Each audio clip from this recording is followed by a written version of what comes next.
Hello everyone, welcome back to my channel. কেমন আছো তোমরা সবাই? আজকে চলে আসলাম নতুন একটি ব্লগ নিয়ে। আমরা কিন্তু কালকে বাড়ি যাচ্ছি, তো সেই হিসেবে এই ব্লগটি করা। এটা হচ্ছে বুধবারের ব্লগ। আমরা কালকে, এটা বুধবার না, এটা বৃহস্পতিবারের ব্লগ, সরি। আর আমরা শুক্রবারে বাড়ি যাব। তো অলরেডি কিন্তু বাড়ি চলে এসেছি। এটা একদিন আগের হচ্ছে, যেহেতু এটা বৃহস্পতিবারে শ্যুট করা আর আজকে তো সোমবার, তো মাঝখানে আমি বাসায়ও কিন্তু চলে এসেছি। ভিডিও দেওয়া হয়নি আমার, বিভিন্ন কারণে এসে আমি একটু অসুস্থ হয়ে গিয়েছিলাম সব মিলিয়ে। তো ভাবলাম যে ভিডিওটি শ্যুট করা আছে, দিয়ে দিই। তো বাসায় যাওয়ার আগে আমি কি করে ব্যাগ গুছিয়েছি এবং খুব হালকা পাতলা রান্না করেছি, যেহেতু কালকেই বাড়ি যাওয়া। এই যে এখানে কিন্তু আমি বাড়ি যাওয়ার জন্য বিভিন্ন প্রয়োজনীয় জিনিস নিয়েছি। এটা আমার সবচেয়ে প্রয়োজনীয় জিনিস হচ্ছে ইনহেলার। আমার যেহেতু একটু অ্যালার্জির সমস্যা আছে, অ্যাজমার আকার এখনও ধারণ করেনি, কিন্তু অ্যালার্জির সমস্যা, একটু ঠান্ডা লাগলে খুব শ্বাসকষ্ট হয়, তখন আমার এই জিনিসটা খুবই কাজে লাগে। এই যে একটা সিরাম নিয়েছি, বডি লোশন নিয়েছি, আমার বেবির জন্য একটা লোশন নিয়েছি, আমার মুখের ময়শ্চারাইজার নিয়েছি, ফেস পাউডার নিয়েছি, তারপরে একটা মেডিকেটেড সানস্ক্রিন নিয়েছি। এটা আমাকে ডাক্তার সাজেস্ট করেছিল, যেহেতু আমার অ্যালার্জি, সেহেতু আমার বডির জন্য এটাই আমাকে সাজেস্ট করেছিল।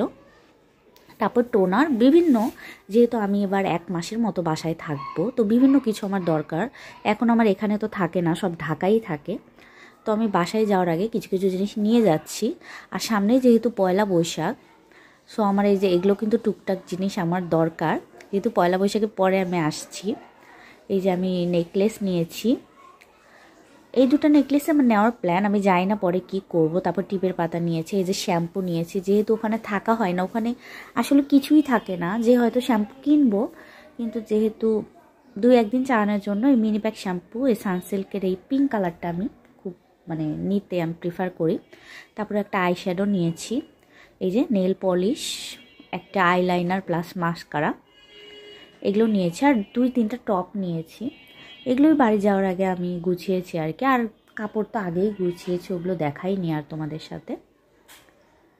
এগুলোই ছিল আমার টুকটাক গোছানো আর কি। তারপর আমি আজকের দুপুরে রান্নাটাও কিন্তু সেরে ফেলবো। এই যে কিছু ব্রাশ নিয়েছি, ক্লিপস নিয়েছি, তারপরে একটা ব্রাশ, আর তারপরে এই যে দেখো, দুপুরে রান্নার জন্য আমি আজকে ভাবলাম যে তেলাপিয়া মাছ দিয়ে করি টমেটোর রান্নাটা। এটা খুব তাড়াতাড়িও হয়ে যায়, অত সবজি কেটে কাটার ধৈর্য নেই আজকে। তারপরে এই যে মাছগুলোকে আমি ভেজে নিচ্ছি, ফ্রিজে যা মাছ ছিল সব শেষ করে যাব, এটার একটু ওটার একটু এরকম করে বিভিন্ন কিছু তেলাপিয়া মাছগুলো ভেজে নিচ্ছি। আমি ভেজে নিলাম। তারপরে কড়াইতে তেজপাতা, গরম মশলা, লবঙ্গ, গোলমরিচ এগুলো ফোড়ন দিয়েছি, জিরা দিয়েছি, অ্যাজ ইউজুয়াল যেভাবে আমি এই তরকারিগুলো রান্না করি সেইভাবে আমি ফোড়ন টোড়ন দিয়ে। তো অনেক এক্সাইটেড, বাসায় যাওয়ার কথা শুনলে আসলে অনেক দিন পর যেহেতু যাচ্ছি, খুবই আনন্দ লাগছে, আবার খারাপও লাগছে যে কতদিন পর আসবো। তো খুব মজা লাগে কিন্তু বাসায় যাওয়ার কথা শুনলে। তো কালকে যেহেতু যাব, আজকে খুবই এক্সাইটেড আমি, মনে হচ্ছে কখন টাইমটা চলে যাবে আর কালকে বাড়ি যাব। আজকে যেহেতু একটু বৃষ্টি গুড়ি গুড়ি বৃষ্টি পড়ছে সারাদিন, এখন শুক্রবারে জানি না কি হবে। খুব মেঘলা, আজকের দিনটা খুব মেঘলা ছিল। আজকে আমাদের যাওয়ার কথা ছিল, কিন্তু এই যে মেঘলার জন্য আমরা যাওয়াটা ক্যান্সেল করেছি, কারণ আমার বাচ্চা আছে যেহেতু, এই বৃষ্টির মধ্যে বের হওয়াও ঝামেলা ওকে নিয়ে, আবার বাস পাবো কি না।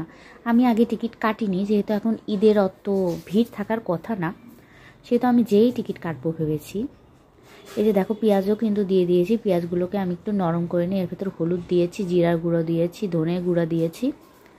সব কিছু শ্যুট করতে পারিনি, কারণ ওই তো টাইমের একটু স্বল্পতা, অনেক কিছু গোছাবো আরও, যেহেতু বাড়ি যাচ্ছি।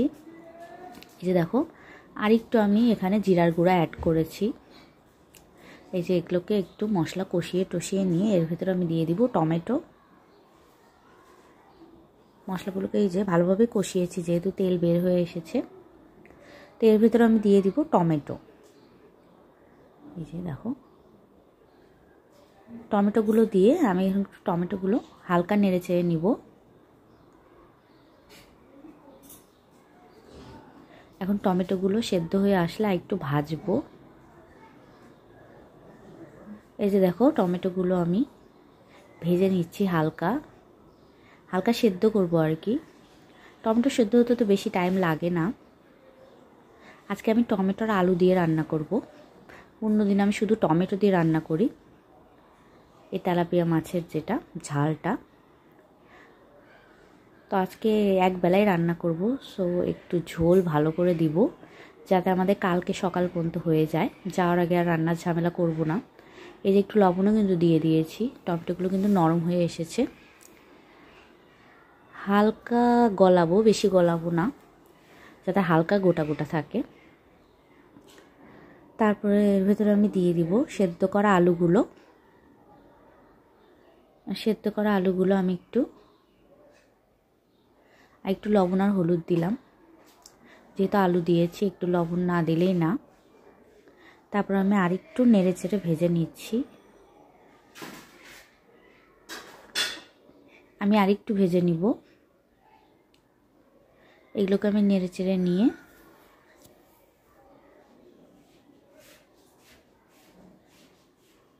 তারপরে আমি আরেকটু মরিচের গুঁড়ো দিয়ে দিচ্ছি স্বাদ অনুযায়ী। তোমরা যে যেমন ঝাল খাও মরিচের গুঁড়ো দিয়ে আমি এখন ঝোলটা দিয়ে দিব।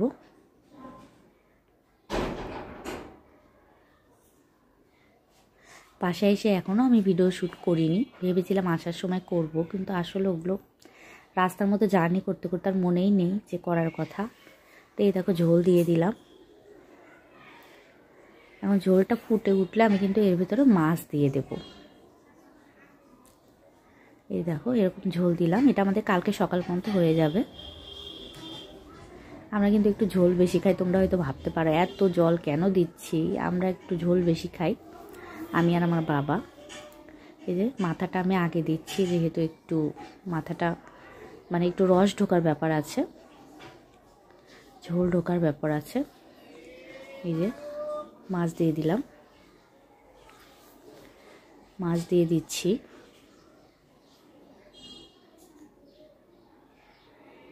সব মাছগুলো আমি ধীরে ধীরে এখানে দিয়ে দিয়েছি। তো এই কটাই মাছ ছিল, আর একটু ছোট মাছ আছে। হয়তো আজকে আর রানবো না, জানি না কি করব।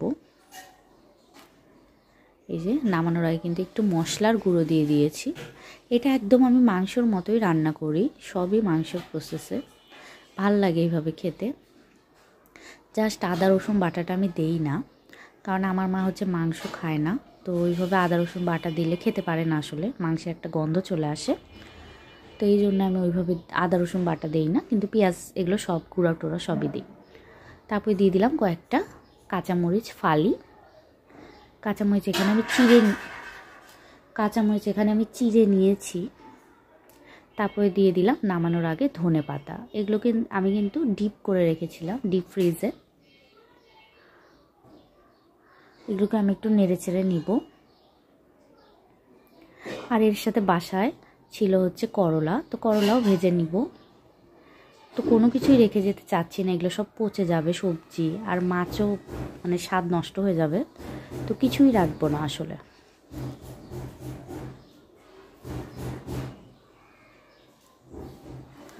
তো নামানোর আগে প্লিজ ইগনোর করো, আশেপাশে অনেক শব্দ হচ্ছে। আমাদের বাসার আশেপাশে খুব কোচিং সেন্টার বা অন্য বাসা বলো, তো এরকম শব্দ হয়ই আসলে। দেখো ঝোলটা একটু ফুটে উঠলে এটাকে নামিয়ে নিব। হয়েই গেছে আমার, আমি ঝোল কিন্তু বেশি শুকাবো না। এই যে আমার তরকারি কিন্তু রেডি, আমি এখন এগুলোকে নামিয়ে নেব। এটা হচ্ছে তেলাপিয়া মাছের একটা ঝাল করলাম। তেলাপিয়া মাছ আমার ভালোই লাগে, অনেকের হয়তো ভালো লাগে না, কিন্তু আমার ভালোই লাগে।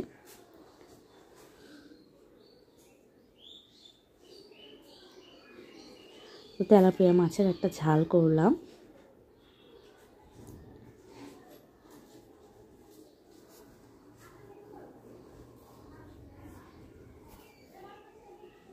তো এখন আমি নামিয়ে নিব। তারপরে এখানে আমি করলা ভাজবো। করলা ভাজা আমার কিন্তু খুব প্রিয়, করলা ভাজাটা। অনেকে হয়তো তিতা খেতে পারো না, কিন্তু আমার করলা ভাজার তিতাটা খুব ভাল লাগে। এই যে করলাগুলো ভেজে নিচ্ছি আমি। এখানে আমি করলা ভাজায় কিন্তু অনেকে সেদ্ধ হওয়ার জন্য আমরা আলুর মধ্যে একটু জল দিই, আমি কিন্তু করলা ভাজা একদমই তেলে ভাজি। হালকা হয়তো করলার ধোয়া যে একটা জল থাকে ওইটা দিতে পারি হালকা, কিন্তু আমি না দেওয়ারই চেষ্টা করি, কারণ করলা এমনি তিতা। আর আগে কিন্তু একটু লবণ দিয়ে কষলিয়ে নিলে করলা তিতাটা অত থাকে না, তারপর করলা তিতা তো থাকবেই, কিন্তু ওটা হলে একটু কমে যায় লবণ দিয়ে মাখিয়ে নিলে বা ধুয়ে নিলে। যাই হোক, করলা তিতাটা আমার কিন্তু ভালোই লাগে। তো এইগুলোই ছিল আমার আজকের রান্না। তো আজকের মতো এ পর্যন্ত। তোমাদের যদি আমার এই ভিডিওটি ভালো লেগে থাকে প্লিজ লাইক দিও, কমেন্ট করো, আমার চ্যানেলটি সাবস্ক্রাইব করো, পাশে থেকো। দেখা হচ্ছে নেক্সট ভিডিওতে এবং নতুন জায়গায়, হয়তো আমার শ্বশুরবাড়ি বা আমার বাবার বাড়িতে। সেখানকার আমি টুকটুক করে মিনি ব্লগ তোমাদের সাথে শেয়ার করার চেষ্টা করব। তো তোমাদের প্লিজ আমার পাশে থেকে আমাকে সাপোর্ট করো, তোমাদের সাপোর্ট ছাড়া কিন্তু আমি একদমই এগিয়ে যেতে পারবো না। তো আজকের মতো এ পর্যন্ত, বাই।